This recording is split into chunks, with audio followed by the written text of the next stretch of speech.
Hello everyone in a new lesson. Have you ever wondered how the electricity is generated from chemical reactions? Today, we are going to study the galvanic cell or the voltaic cell, and we will know how to write the cell notation. So let's get started.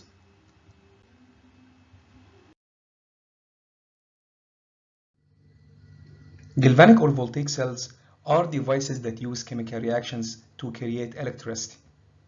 I believe that you use these devices in every single day of your life. That's because a battery is an example of galvanic or voltaic cells.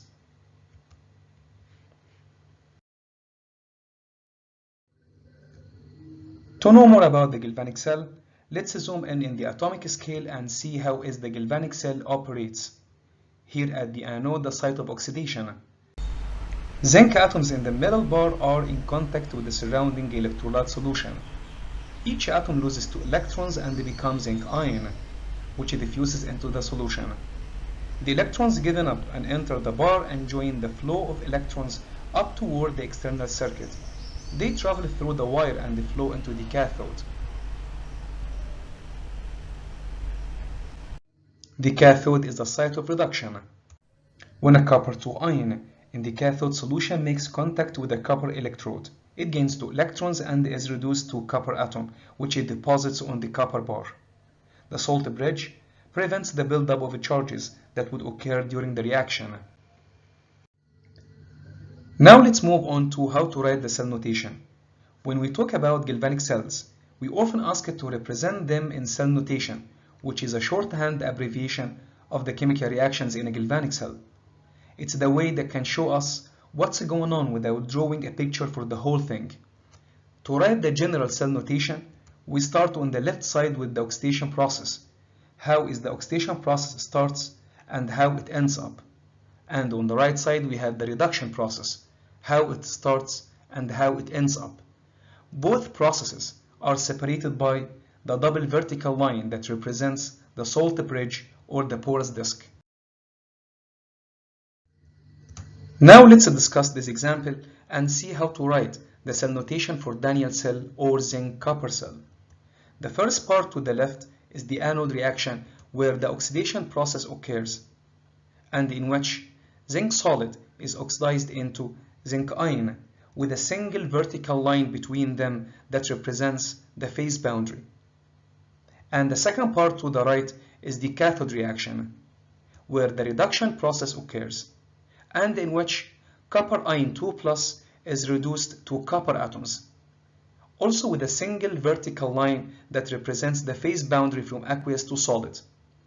These two half cells are separated by a double vertical line that represents the salt bridge or a porous disk. And as you can see, the electrons always flow from the anode half cell.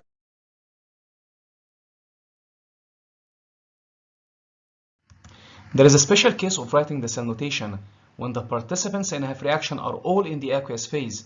A conductive surface is needed for electron to take place.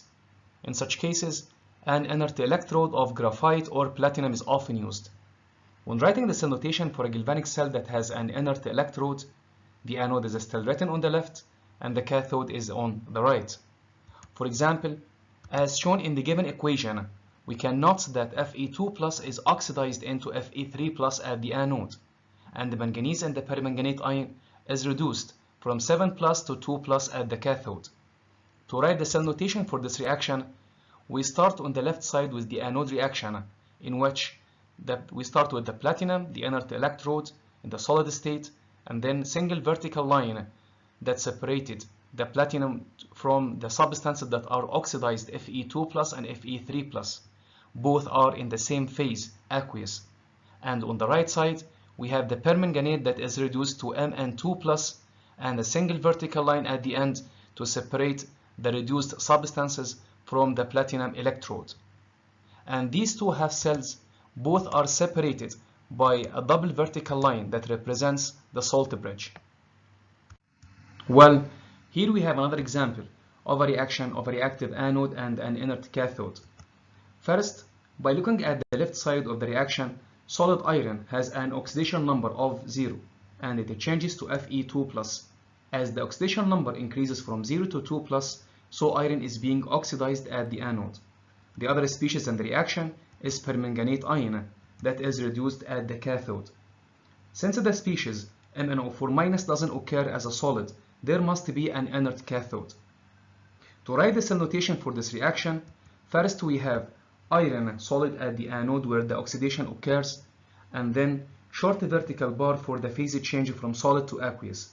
Then we have the salt bridge that indicates we are in two separate cells, and on the other side we have the reaction where the reduction is happening. We are going from MnO4- to Mn2+. Both of them are in aqueous phase, so they are separated by a comma, not a bar.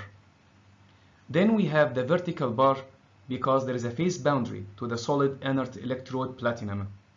Alright, that was the end of our lesson. I'll see you soon in the next video.